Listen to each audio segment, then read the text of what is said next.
She still can't even stand. She's so wobbly. Sean Whaley is furious. She's upset. But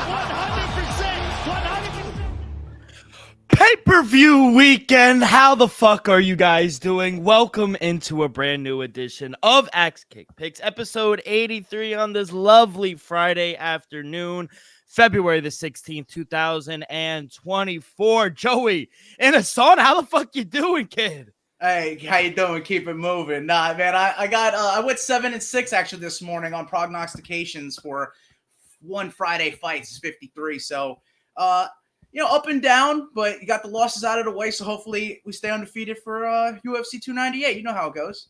Looking good too. Got a haircut. How you feeling, kid? I like it. Brand new Joe. Yeah, that's right, man.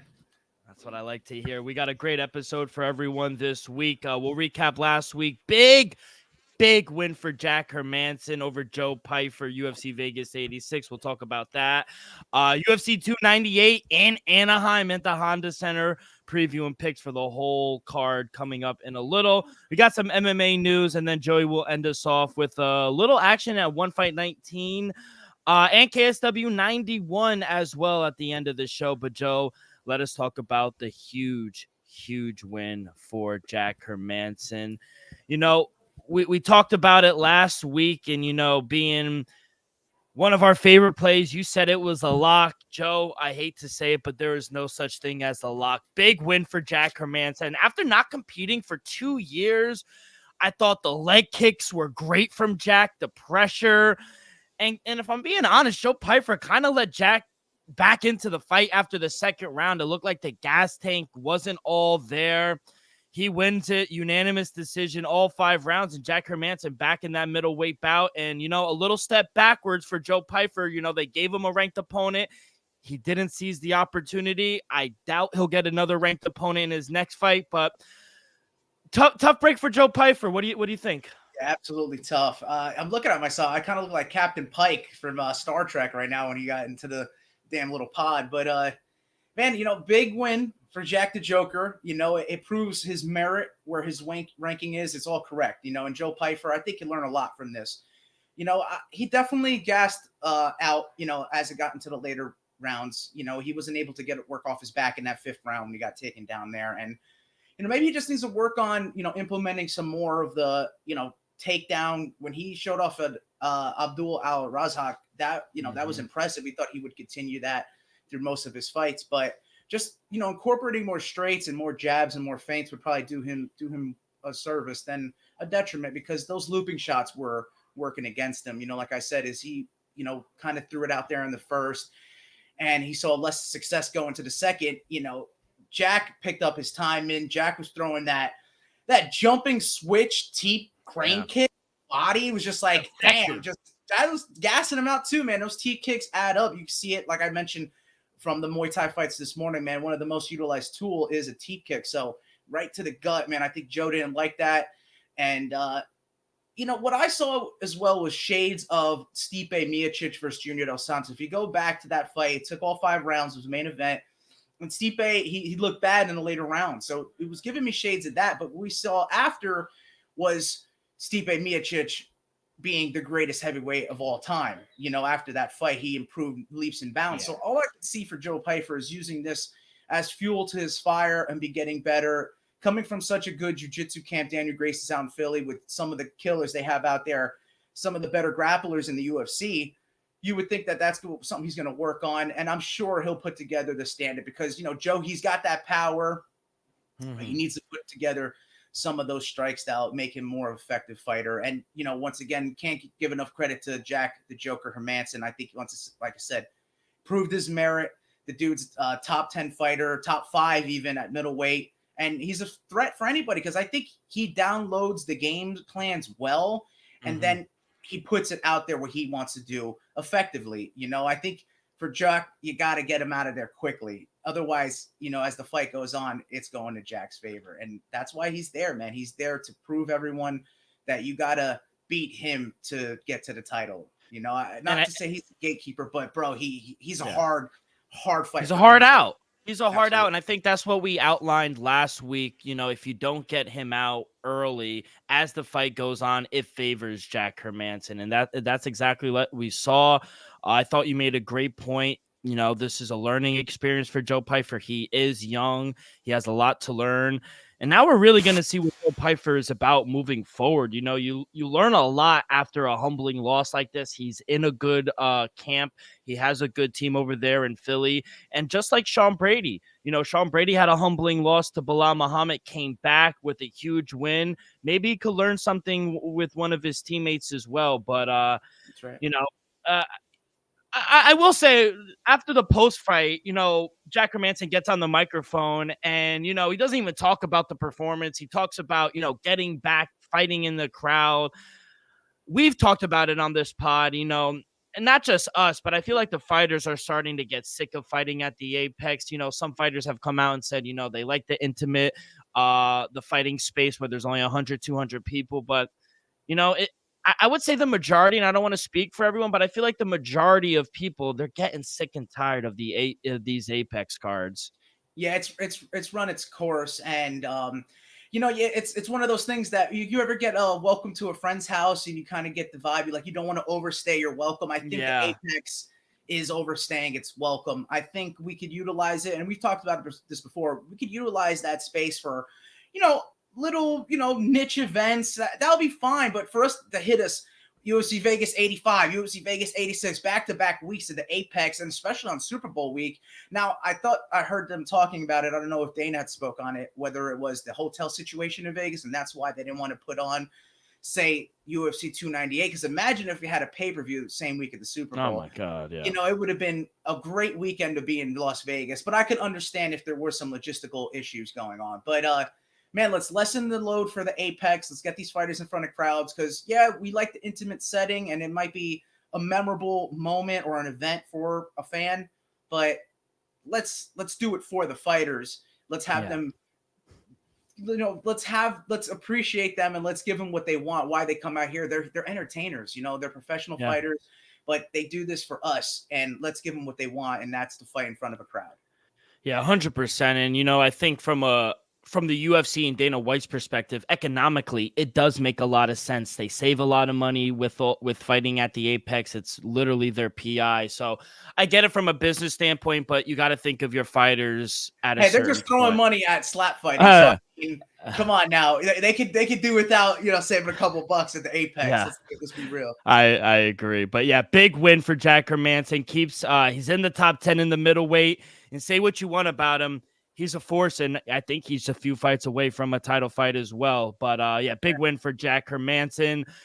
50K Ige. I mean, performance of the night. What a knockout, our boy Andre Fili. And, you know, it's just very unfortunate. It always seems like, you know, big win for Andre Fili, tough loss. Big win, tough loss. Just throughout his career, plagued. Yeah, and it's just the inconsistency, I feel like. And I like Andre Fili. I really do. But you can't stay in the pocket with a guy like Dan Ige. And that is a fucking fighter that needs to be fighting in front of a crowd. 100%, man. Let's do this man a service. Let's get him next fight in front of a crowd. And, bro, after a highlight knockout like that, the first, like maybe it's like the third kind of inner pocket exchange, that overhand behind the ear. Oh my God. Shut the lights off. That's why they call him 50K, man. He gets those bonuses, and he got it again there.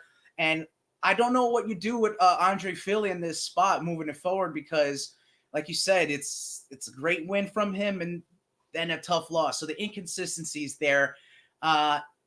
Dan Ige, you could put him in another co-main event slot at a fight night, or feature him on a pay-per-view, because that's Dan Ige right there, my man. So great showing from him. And we love Andre Fili, so we'd like to see him get back on track. And knowing him, he's probably going to come out with a great win next showing. How about, so Dan Ige keeps his ranking. He actually moves up one spot above Sadiq Youssef. So now he's number 12 featherweight in the world. What do you see moving forward for Dan Ige? You know, he had that tough loss against Bryce Mitchell, maybe a Giga Jacasey fight. Calvin Cater's booked. maybe an Arnold Allen. I know they don't like to pair guys up with a loss and a guy coming off a win, but Arnold Allen coming off 2 tough losses to 2 really good guys in Ivalov and Max Holloway, one of the best featherweights to ever walk this earth. So maybe Dan Ige against an Arnold Allen, who's, you know, like he needs. Yeah. What do you think about that? That's fair. Yeah. You're going to have to like lay out what's ahead of him. But for me, that could make sense because it's a winnable fight for Arnold Allen. And it would be a good name to have a win over, a little nice feather in his cap. But for Dan Ige, he goes and gives Arnold Allen his 3rd straight loss. And I mean, we're talking about Dan Ige once again in contention once again. I know, like you said, he had a couple losses himself, but to go on a tear like that, you can't not put Dan Ige in the mix. After 100%. Like yeah, if he goes out there and starches Arnold Allen, he is right there. Like, he is right there. So, yeah, big win for Dan Ige. RoboCop, what a fucking knockout by him against a guy in Brad Tavares who is just always game. You saw what he did to Chris Weidman his last outing.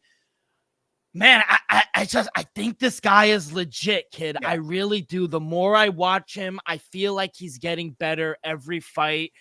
I don't know what it's not just the striking, it's the fight IQ, it's the precision, it's the accuracy. I admit I was slow to the party with RoboCop, but I'm starting to come around. I think this guy's legit, man. Better late than never, you know. That's the case with RoboCop, man. But I think he's so confident in his jiu-jitsu because I mean he's been competing in jiu-jitsu tournaments, gi and no gi for years now, and I just think that if the fight goes there, he's fine with it. That's why he wants to stand and bang. And Brad Tavares is no joke. Talking about tough guys, like it was a rough stretch for our Polynesians this weekend. You know, we talked about Andre Fili and Brad Tavares going down like that. I got to say, for him, the longevity of his career and always being in his fights, that is, like you said, an impressive performance by Gregory Rodriguez. RoboCop really put his name out there with the win over like an OG of the sport, a veteran, a UFC staple, if you would, with Brad Tavares. So he's no easy out, and I think it speaks volumes to the capability of RoboCop, man. Like I said, he'll be comfortable if it gets to the ground, and that's why he's letting his hands fly on the feet. And you're seeing the highlight knockouts, you're seeing the highlight performances. So the future's bright for him, and he looks a lot older than he is, it seems. I don't know his exact age, but he looks older than what he is. And I mean, his performances, he looks to be in his prime. So I think a lot more to come from the RoboCop. Yeah, but overall, I thought it was overall a really good fight night card. Shout out my boy Michael Johnson getting back into the win column over Darius Flowers as well. Rodolfo Vieira, what a submission win in the first round. Holy shit, against a guy that we kind of respect and who's really good, Armin Petrosian. He'll break the record at this pace for most arm triangles in UFC history because that's his bread and butter. He gets you there, side control. It's over. Arm triangle's coming. Yeah, he gets a performance of the night. But overall, on the night for me, really good night. We go 4-1. Only loss was Joe Pyfer, but we get there with Dan Ige. We a double bonus on Gregory RoboCop inside the distance and via knockout, and then Michael Johnson. What a performance by him! So 4-1 on the night, kid. How was your night? Carried us, my brother, and I hate to say I let y'all down. I also had my lock, did not hit. I went 0-6, and if you include the lock with Joe Pyfer at 10 seconds left, it would be 0-7. I know we can keep it for the 10 seconds less first loss of the year, which was the lock of the year.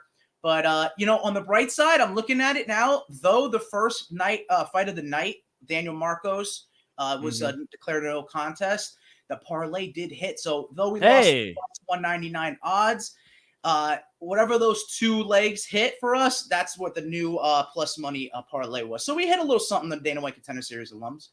Yeah, it went down. I think it was still plus money, but regardless, you did. Hey, a parlay is a parlay. So as long as you hit it wasn't completely gray skies. We had a little silver lining. And I will say, we say this from time to time. I've gone over on the night. You've gone over on the. Quite impressive, I will say. Bit of historic, a little bit. Yeah, it's not as easy as people think, But Joe, we'll pick it up this weekend. Huge UFC 298 card going down at the Honda Center in Anaheim, California. But before we get that, a quick word from our sponsor. We are brought to you each and every episode by Viva Tequila Seltzer, the most refreshing hard seltzer on the market, hands down. It is no wonder why Viva was voted #1 hard seltzer in the world by San Francisco World Spirit Competition. With only 88 calories, 0 carbs, 0 sugar, and a light 4.5 ABV, Viva is the perfect drink for your post-game celebration, as it was created with that active lifestyle in mind. We flavor tequila seltzer because flavor is the spice of life, and we like our drinks with just a kick, just like how we like our lives. Whether it's Huckleberry playing around a golf with Joey or an elderberry on a Saturday night watching UFC 298, it doesn't matter. Our favorites pair perfectly with that Artisanal Blanco tequila for that subtle and refreshing drink. Our belief here at Axe Cake Picks and at Viva is to live long, live well, and live it up.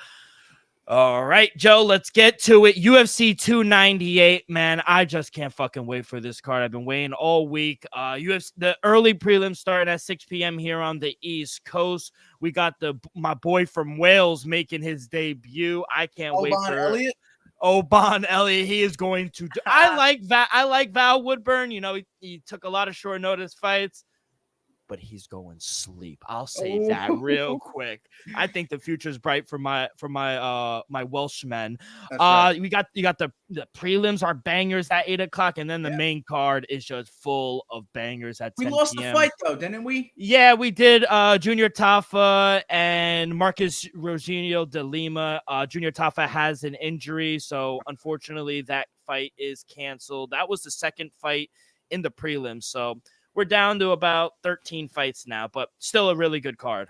Hey, all right, and let's get into it. UFC 298, like you said, live in Anaheim, California. Man, I think a lot of people have been anticipating this since the last pay-per-view. You know, you're starting off strong, so let's get into it. I got in the women's flyweight division to start us up.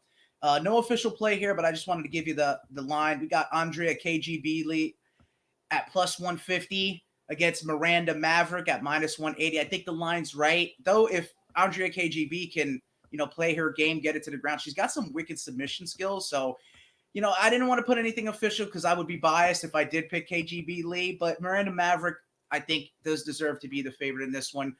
I think she has the edge in the stand-up, and if she can utilize her wrestling, it could wind up being a long night for Andrea KGB Lee. So, no official play, but I had to give you a little breakdown for that. And then we go into your boys fight in the next weight. We got the middleweights. Val Woodburn, huge dog, trending towards a $3 dog. When I found it at plus 245 against the Welshman, Oban Elliott, minus 305, so a $3 favorite. And I don't have an official play here, but I agree with you. I think Val Woodburn needs to stay away from the power of Oban Elliott, or at least the combinations that could be presented his way, because Oban Elliott could probably chin him.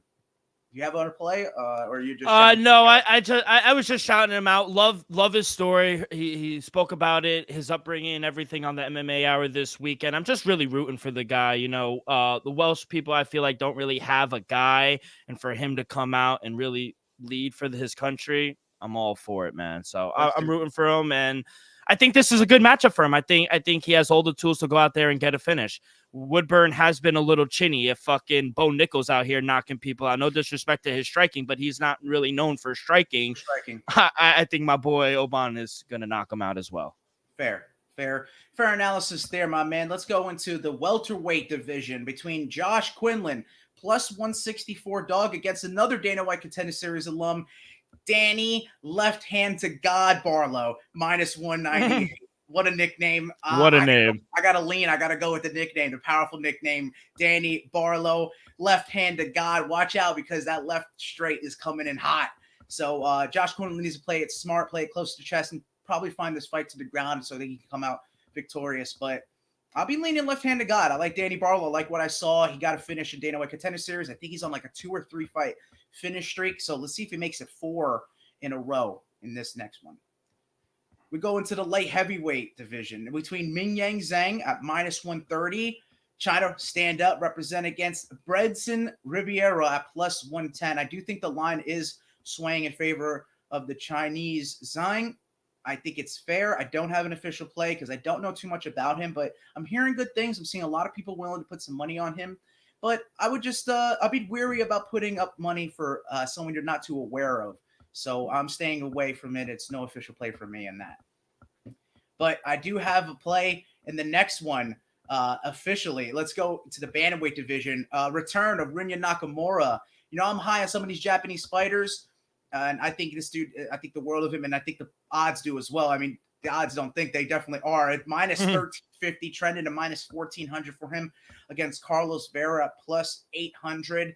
I'll be taking Nakamura via Kinshasa inside the That's legendary. And Nakamura, Kinshasa inside the distance. That's my play for you. I think you're going to have some minus money, but juice will be worth the squeeze at there. It's not played as chalky. I think he gets it done. Knockout, submission, something inside the distance. So let's do it that way there. And like we talked about the cancel fight in the next one, we're going to skip that and go right into your girls' fight, Mackenzie Dern, taking place in the strawweight division against Amanda Lemos. She's a little bit of a favorite I'm seeing. I wonder if there's some late money coming on Mackenzie Dern here.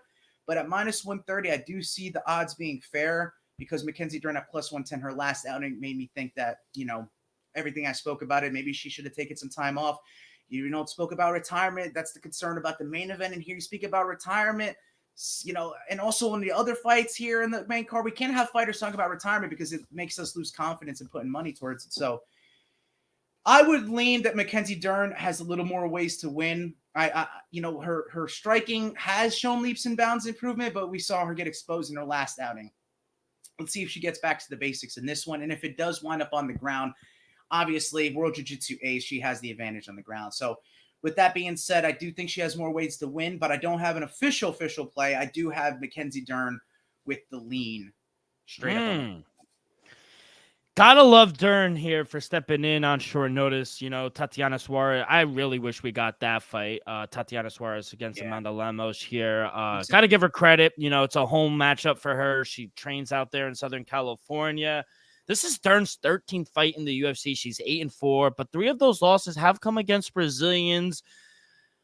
This is a tough fight for Dern, especially Lemos has a lot of power. Mackenzie's last fight it keeps burning in my head, man. What a poor performance against Jessica Andrade. I'm a huge Mackenzie Dern fan for multiple reasons.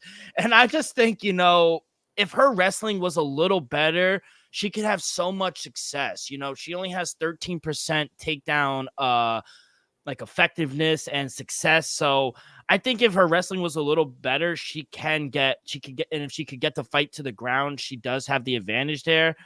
But I just don't know who she's training with. Her new boyfriend is her striking coach. Who's really there in Southern California? It's not really a hub of MMA.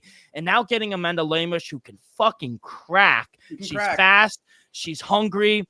And I feel like she has all the tools to piece up Dern and get the finish. It just sucks because I do like Dern and honestly wish we were getting the Tatiana fight instead. But I just don't think this is a good spot for Mackenzie Dern, man. Give me Amanda Lemos straight up, minus 135. I'm also going to sprinkle a little on her via KO TKO at plus 165. That's fair, man. I know where our money would be if Tatiana Suarez was in that one. That's future champ. That's right. Let's go into now. I believe that's going to be the featured bout of the prelims. Yeah. Now we're going to go into the first fight of the main card for UFC 298, which takes place in the middleweight division between Anthony Fluffy Hernandez, favorite in my eyes, favorite on the books, minus 205 when I saw him, against a last-minute replacement. I know he was supposed to fight Ikram Alaskarov. Now he's taking on Roman Kopylov at plus 170. And, man, you know, I got another official play on this one. You know, I do love Anthony Fluffy Hernandez. His jiu-jitsu slick. We talked about Rodolfo Vera in our recap. He submitted him.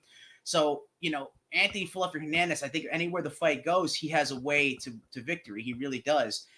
But I just think this kid's special, bro. I really think Roman Kopylov is an amazing athlete. I think he has the wrestling sambo. He has the jiu-jitsu. I think the judo. And he's going to be able to be comfortable in those grappling exchanges, the clinch work and all that, so that he could showcase his striking ability. And I think that's where there's a little bit of a gap. I think Roman Kopylov will have the better footwork, will have the better kicks, and will have the better stand-up when it comes to the striking in this fight. So every fight starts standing. I got to go with the dog. It'll be the barking this time. and we're going Kopylov at the money line at plus 170 because I'm going to see if he, I all this spoke about his grappling. If it does wind up there, if he could find a way to win with the submission, I know he can knock it on the feet. We've seen his skill set there, but let's see if he can also have the gas tank. We haven't seen him go that late into the fights, and if he can win the judges' scorecards, and if he can do it against a guy like Anthony Fluffy Hernandez, I think the sky's the limit for Roman Kopylov. So I'll be putting my money on this young kid and hoping that the future's bright for him. Plus 170 as well, kind of principle. Got to take him. Anthony fucking Hernandez. What a guy this man is. He's won 4 straight. Now he's putting his ranking on the line against very tough Russian Roman Kopylov, who's also won 4 straight. I think Roman Kopylov is a great striker. He has tremendous takedown defense. I think if Kopylov starts to go towards the body with those body shots, Hernandez might have some issues. We saw it in previous fights where they go to the body and he starts to take a toll on them. I think we're getting a great price on a guy I think is just as even as Hernandez is. I think the fight goes all 3 rounds, so I'm surprised that the books on the rounds are 1.5. I thought it'd be leaning to over under 2 rounds. I'm going to go over 1.5 rounds. I think that's a solid play if you don't want to take a side minus 175. But you said what plus 175? I'm seeing plus 200 out there. On Roman Kopylov, strictly on value. Yeah. I gotta take Roman Kopylov here, man. The dogs are barking for me too. Give me the Russian. Let's do it. We started up bright and early in this card, man. So let's see what he's made of, brother. I'm highly anticipating that one. I know there's other bouts in this main card, this pay-per-view that people want to see. So let's see. What do we got in the next fight? Because I got a little mixed up with my timelines. Is it going to be the Jeff Hands of Steel Neal versus Ian? No, it is it's the bantamweight fight between Merab Dvalishvili against Henry Triple C Cejudo. All right, my man. And real quick, Joe. Real quick. Yeah. What are your thoughts on the whole the Coach Eric thing? Doing it on camera. I want to get your behind the scenes, man. Just do it in the privacy. That's your longtime coach, bro. You didn't have to go out there and. Whether or not you thought it was embarrassing, the fan had thought it was embarrassing. You don't do that to a guy who's had your back throughout your career in public. I know maybe it's just transparency, but like I said, a lot of people had left with a distaste in their mouth from that. And I don't know if it's Henry Cejudo, like rubbing people the wrong way, because it's like he kind of lost a lot of fanship, then he gained it back, and then he's like I don't know if he's trying to see who his ride or dies are. But, man, I just think that you keep that behind closed doors. You don't have to show the world some of those. Yeah. I think it was kind of a scumbag move to do it on camera. I'm not saying the move was wrong because if you do want to make a switch, that's your prerogative. And, hey, I'm all for making a switch. I think that means he's taking Merab very seriously. But this is a guy that's been with you through the very beginning, through the Olympics. And to do it on, that's just a scumbag move to do. Yeah. And it's rough. It's cringy. He's the cringe, though. So he's living up to his name. To be honest, Joe, it made me not a fan. It made me really give me a bad taste in my mouth about it. What's your play? I'll start it off. I just wanted to get your opinion on that. But Merab won 9 in a row. You got to imagine he would have fought for a title if his boy Aljo wasn't there. Henry, he's only fought 1 time since 2020, and it came with a split decision loss that we saw against Aljo in Newark last year. I love this fight, man. I love that they put it together. But I love Merab even more in this fight. He's an absolute killer. I feel like every fight he's getting better. I don't like how Henry Cejudo took off time, retired. He looked a little slow. I watched the fight back against Aljo. He looked a little slow. It looked like his timing was off too. And maybe that was Aljo forcing that, but it just didn't look right. I like that he's going, like I said, with the coaches. I like that he's going a different way with his coaches this time around. He's all in. He's trying to make some changes for this fight, which tells me he's taking this fight extremely seriously. But Merab in this fight, I feel like he's just going to march forward the whole fight. His hands are getting better. His cardio is always a factor. Absolutely. And you got to watch for the wrestling. He might not always take you down, but when he gets you along the cage, he's going to keep you there until the ref separates them. Pressure makes diamonds, and I feel like this fight goes all 3 rounds. I would really love a finish for him because we do have a lot of decision wins under his belt for Merab. But I think Merab, Yeah, they're just dominant. I think he wins every round. I think it's a 30-27 unanimous decision win for Merab. Moneyline price is a little steep for me, but Merab via decision -135. That's going to be my official play. Yeah, I would absolutely copy you, follow suit with that. That's what I've had. I had the machine via decision here. Over under 5 takedowns in 30 seconds. I don't know. What did you say? Over or under? In 30 seconds, I'm going to go under. Just I know, but that's how funny it is. You know, this dude's gas tank is legendary. He's willing to throw takedowns. And I think the X factor is he may have a little bit of submission ability as Henry Cejudo, though he's had the decoration of wrestling. He has no submissions in his career. He's never been submitted either, but you know, I think if you have that type of game, that grappling capability, you should have some arsenal of submissions, which he doesn't. So I think Merab has that little bit of X factor. Like you said, his striking has gone leaps and bounds better. And I just don't think Cejudo off the back foot is as good as if he is on the front foot. So if Merab's on his front foot, pressuring him and pushing that pace, I think it's going to be hard for Cejudo to keep up. He's talked about retirement. He's flirting with it. He drops his head coach he's had for 20 years of his life.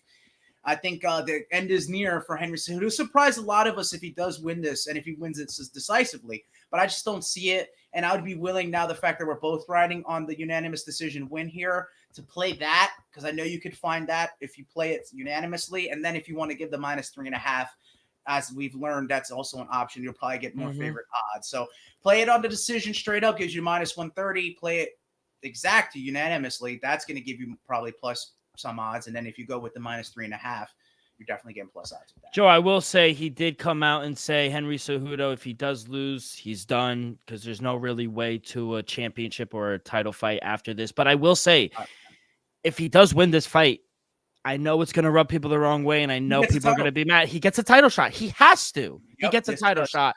-3.5, by the way, for Merab Dvalishvili, +110. You are getting plus money, like Joe said, so much better odds than via decision. Yep, keep an eye out for that. So now, and what I'm seeing now it's going to be the welterweights. Now it's going to be Jeff Hands and Steel Neal versus Ian the Future Machado Gary, however last names he may have had taken. We saw him. So Jeff Neal +185 dog against Ian Gary -225. And I think it's right. You know, we can't forget. I know all the cucksmanship and simping or whatever the case you want to talk about Ian Gary and disrespect him. As a man, you can't disrespect him as a fighter because the dude is super talented. And I think we saw it in person. He just, out of all the fighters we saw Brian Battle show up, get the knockout there. But who impressed me the most was Ian Gary. Just the swiftness in his strikes, his ability to stop the takedowns, his sprawling capability. We know there's controversy at him leaving his camp, gunning a new one. But what's not controversial about the guy?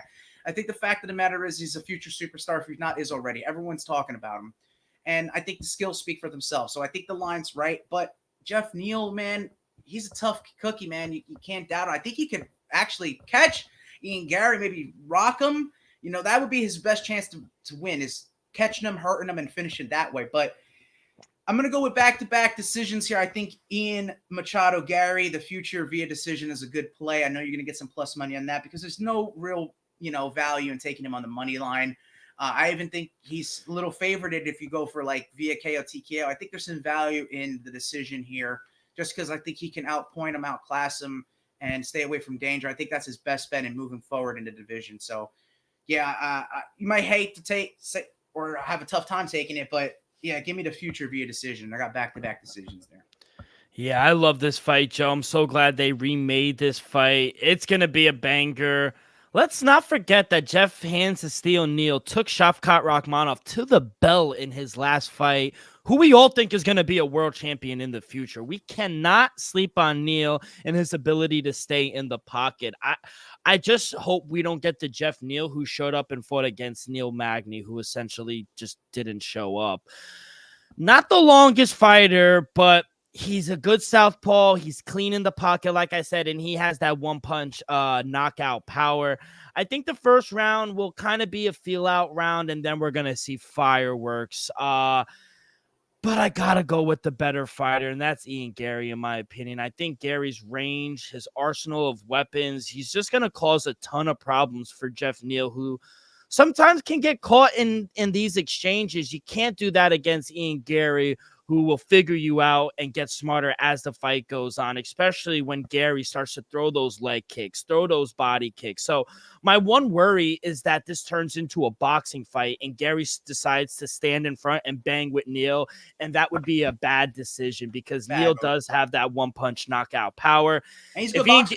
Yeah, phenomenal bouncer. So if Ian Gary stays disciplined, sticks to their game plan, I think he should win. He's the more technical, young, faster, younger fighter.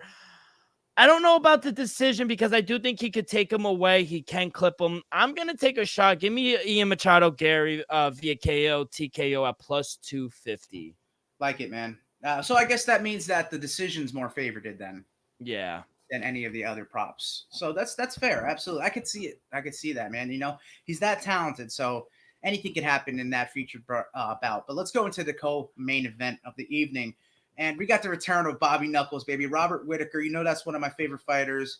Minus 225 against Borrachina. Paulo Costa, man. He's back, baby. The juice is loose. Plus 185. Can I start this one, kid? Yeah, I was going to hand it off to you, man. It's Perfect. just in this middleweight division, bro, this is tough for me. So go take it away. Such a fascinating fight. The more I thought, this is the hardest fight. This is the hardest fight I had trouble the whole week. The more I thought about it, the more confused I got. I still don't get how Bobby Knuckles didn't take DDP seriously in his fast fight. My one worry with Whittaker is he allows Costa to find his rhythm and turn this into a boxing fight. I think Costa is live. Paulo Costa is extremely fast. He's tough. He has a lot of power.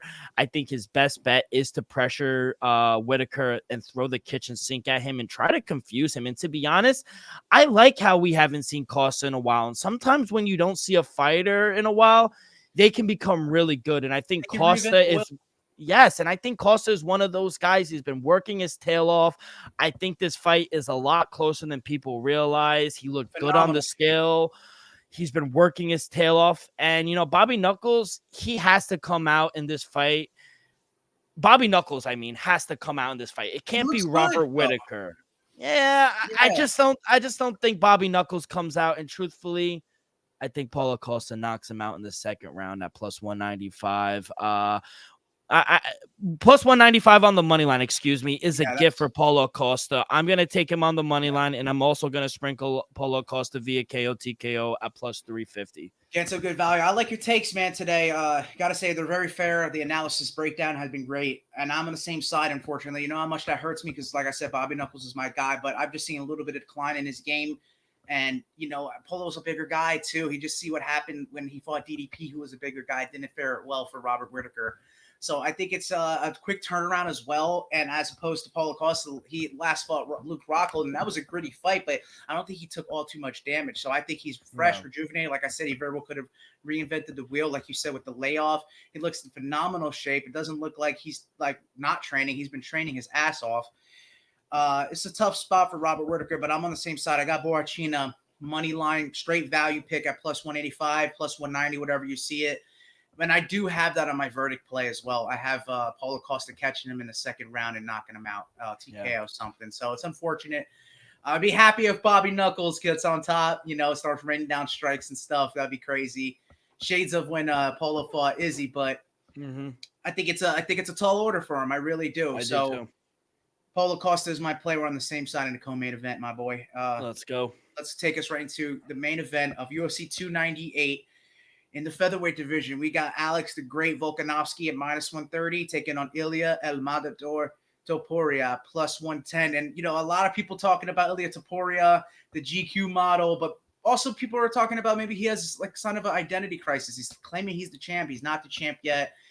You know, someone said something about him being born and here, he's Georgian, but he's in Spain, and it's just like a whole thing. But I think the dude has the utmost confidence in himself. I don't think that's the issue. I saw the press conference. He was talking strictly sports related, didn't incorporate any family values or any personal stuff. So granted, it was kind of tense. The weigh-ins were, the press conference was, but we'll see in the weigh-ins, the official weigh-ins tonight, how they look, and there's respect there. So I'll give my play. it's, I love Alexander Volkanovski. I can't wait to hear the walkout song. It's going to be hype. People are going to love it, but the turnaround's rather quick. I do think that everything is working against him in terms of that age. The cover curse is still active. He's still on UFC 5. It's not like you can't take him off that UFC cover. Getting temple, shin to the temple is no good. Man, I think it's another tall order for a guy who's talked about retirement as well, flirting with retirement, to an undefeated fighter who's never tasted defeat, who has the utmost confidence and also has the skill to back it up. And I think if they fall into each other's game and it stays on the feet, I think Alex's path to victory is actually going to utilize taking Topuria down and trying to beat him up there, maybe find his way to submission. But if they stay standing, I know Alex got great footwork, great everything, but I think that's Ilya's game, man. I really think that it's going to be a tough situation if they stay standing. So I got to go with the upcomer here. I know it sounds rough. Money line at plus 110. I'm going to take Ilya Topuria to be the new featherweight champion of the world. And not that it's the end of Alexander Volkanovski, but if it's not now, it's coming soon. I hate to say it. Yeah, man, this is an amazing main event. I've been waiting all week to watch these two men lay it all on the line. The press conference yesterday was amazing. You saw shades of Conor McGregor when he did with Jose Aldo, taking the belt and whatnot. And I love the confidence. Say what you want. He's already declared himself world champion. He already gave him the 15-0. He's currently 14-0. I love the confidence. Unfortunately, I was late to Topuria party when he knocked out Bryce Mitchell. I was like, oh yeah, this guy's for real. And then he put on that masterclass against Josh Emmett. Yeah, I was all in after. I was like, oh, this guy's for real. After that, he's a fantastic boxer. His vision inside the pocket is crisp. He can counter. His ground game is legit, and he wants to lead the dance. All the boxes have been checked, in my opinion, for Ilya Topuria. I am surprised the line opened up this close, and I kind of feel it's a little disrespectful to the champ Volkanovski. This guy is good everywhere. I'm not putting too much into his loss last time out against Islam Makhachev. I feel like Volk tells it how it is, and I believe he's going to stand, and I don't believe he's going to stand right in front of Ilya Topuria like Josh Emmett did and get into a boxing fight. He's stupid if he does that. So I think he uses his takedowns and controls the fight. Craig Jones, his wrestling coach, his jiu-jitsu coach, he always says how fast. World class. Craig Jones might be the best jiu-jitsu player in the world right now, especially if Gordon ain't out there. It's probably Craig Jones, and he's one of the better teachers too. And he always says how strong this little guy is. He goes, people don't realize how fucking strong Volk is. And, he's training with one of the best. I just think he uses his takedowns to control this fight. And, when we're getting a discounted price on one of the best featherweights, if not the best featherweight ever, I got to jump on it with him here. Fair. Give me Alexander Volkanovski here on the money line, minus 125. I don't think we're ever going to get this price again. He's going to remind everyone what a champion is. But I will say, if you are right and Ilya Topuria wins, we are going to have he's going to be champion for a very, very long time. Yeah, I think that's fair, man. I think it's going to be a great fight. I do think we get into the later rounds. I think I could see a finish in the 4th or 5th round from either guy, take TKO or some, ground and pound finish. Mm-hmm. And it can easily make it to the judges' scorecard. So another sneaky is just taking it over, but it's probably already chalked. That's how, honestly, I think most people see it that way. So over under rounds is at 3.5. Over is at minus 135. Under is at plus 105. I think it could definitely get to the 4th later. Yeah, I think that's a good play. I think, if you don't feel comfortable picking a side, we're both on opposite sides, me and D-Rock. I think maybe taking over 3.5 is still playable at minus 130, minus 135. So wherever you find it on the books, go ahead. But where we'll be looking. Yes, sir. I mean, the fight's going to be so technical. I'm going to be dialed into this main card. So, Joe, let's bounce back. Let's have a good UFC 298. Can't wait for Anaheim. And, we'll start there with the news. The UFC, they're going to hold at least 3 events at the Honda Center in Anaheim in California this year. And every year through 2028, a press release came out this week and said these events can be either pay-per-views like this weekend or regular fight night cards. The press release also states that the WWE, co-parent TKO, the whole company, they're going to be doing the same thing. So the Honda Center in Anaheim is going to be a hub from here on to 2028. You like that? Yeah, and I heard that, if you broke the news, if you're going to, but they were saying the same for Prudential Center, New Jersey, Newark, baby. Yep. So they're gonna make I did not hear that, but I love that. I did hear rumbles of May again here in the Prudential Center, but we'll stay in New Jersey because we have a new main event, huge 5-round. Yep, it is official, huge 5-round main event in the women's division. Aaron Blanchfield taking on Mano Fior. It has been promoted to the main event because Sean Brady and Vicente Luque is off. Brady is out with an injury. Vicente Luque is in the co-main event and will take on Joaquin Buckley at UFC Atlantic City. You like that? Yeah, Buckley, to me, he's a character. I think he's a great fighter. I like when he talks his shit, honestly, and he shows it too. He's actually gotten better at welterweight now. So this is a big step up in competition to see his, prove his merit. And, who we're supporting in the main event? Our girl, Elmwood Park, stand up. Aaron Blanchfield. Can't wait. Going to still be an amazing card, I think, down there. And we're getting Chris Weidman. We're getting a legend on the card. So can't wait for that. Yep, time to get up. And last but certainly least, Brad Riddell is out of his scheduled fight against Thiago Moises, UFC Vegas 88, and later. So they're still looking for an opponent. It's March 16th, UFC Vegas 88. Who would you probably see Thiago Moises fight? Brad Riddell out, good opponent, but he's dealing with an injury right now. Damn, I mean, the UFC can do what they want for that. Thiago Moises is in a peculiar position. Do you have any names that you can rattle off to me? I don't. Yeah, I think it's as open as the ocean right now. Yeah, they could literally put anybody there. Anybody. I mean, look what happened to Umar Nurmagomedov. They threw an absolute no name with him, so they could do the same here, or he could fight a ranked opponent. Because Thiago Moises, I do like the level. He's got great jiu-jitsu, and I think he's just had a tough couple of losses. So yeah, I like the guy. So it's just what they want to do with him.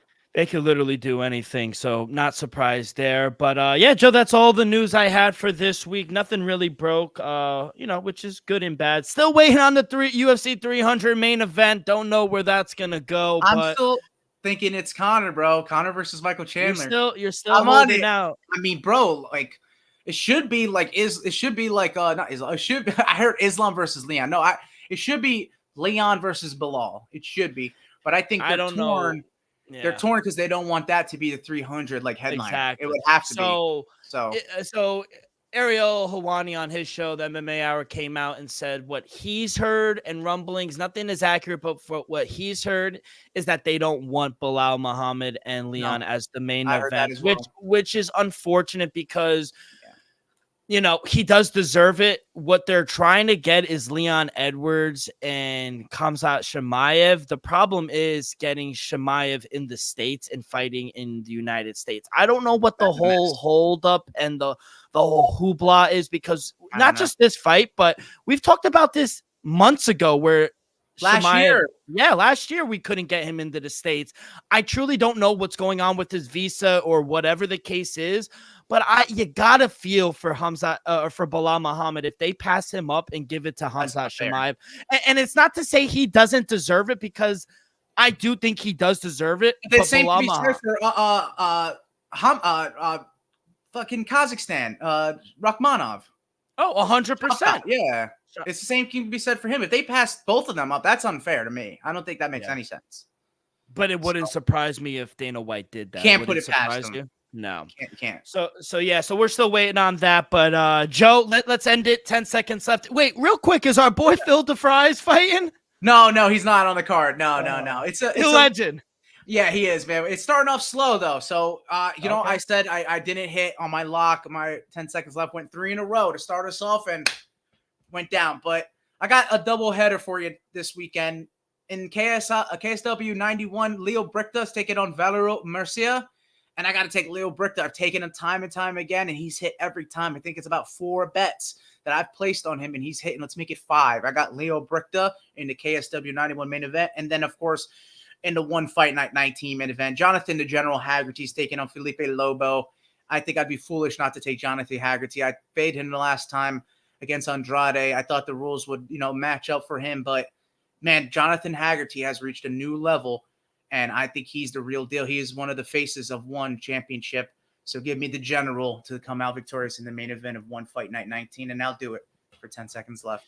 Joe, it's all ebbs and flows in this game, kid. You know, you started hot, you done a little spiral. Now it's time to go right back up. And no better week. We got an awesome week next week as well.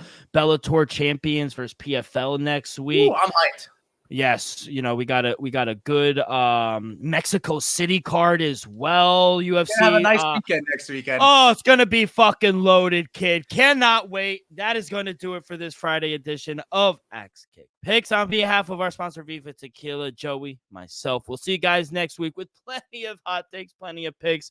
Make sure you guys follow along our social media, X and Instagram at Axe Kick Picks. You guys can find all of our episodes wherever you get your podcasts, Apple Podcasts, Spotify, Stitcher. We go live every Friday afternoon around 1:15-ish on YouTube, youtube.com/Axe Kick Picks live. Hit that like button, subscribe, rate, give us a review. All that good stuff really helps the show grow tremendously. Be a friend, tell a friend. Everyone, good luck on your wagers this weekend. Be safe, be well, and we will see you guys down the road. Peace.